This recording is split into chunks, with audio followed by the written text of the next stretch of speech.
మీరందరూ కూడా 5 సంవత్సరాలు చాలా ఇబ్బందులు పడ్డారు. నేను అడుగుతున్నా ఇక్కడే వాళ్ళని, 5 సంవత్సరాల్లో ఎప్పుడన్నా నవ్వారమ్మా మీరని అడుగుతున్నా. ఇంట్లో అయినా ఆనందంగా ఉన్నారా అని మిమ్మల్ని అడుగుతున్నా.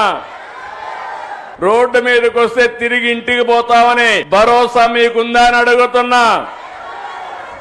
ఈ రోజు హామీ ఇస్తున్నా, నా ఆడబిడ్డల జోలికి ఎవడైనా వస్తే తాట తీస్తా.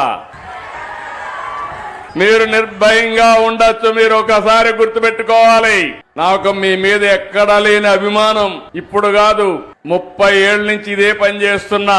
నేను మీటింగుల్లో చెప్పేవాడిని, ఆడబిడ్డల పరిస్థితి చూస్తే చిన్నప్పుడు తల్లిదండ్రుల పైన తల్లి తండ్రి కూడా వీక్ష చూపించేవారు. మగ పిల్లలైతే చదివించేవాళ్లు, ఆడపిల్లలైతే పెళ్లిళ్లు చేసి అత్తవారింటికి పంపించేసేవారు. పెద్ద అయిన తర్వాత భర్త పెత్తనం, సినిమాకు పోవాలన్నా లేకుంటే సరదాగా ఒక షాపింగ్ పోవాలన్నా పర్మిషన్ తీసుకొని వెళ్ళాలి. భర్తకు మాత్రం పర్మిషన్ లేదు, భార్యకు మాత్రం పర్మిషన్ కావాలి.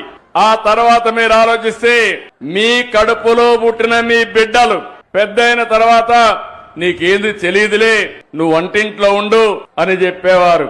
అప్పుడు నా ఆలోచనే డాక్రా సంఘాలు, మెప్మా సంఘాలను విజ్ఞప్తి చేస్తున్నా. ఆ రోజు నేను ఒక మాట చెప్పాను, గుర్తుపెట్టుకోవాలి. మా ఆడబిడ్డలు తెలివితేటల్లో అందరికంటే ఎక్కువ.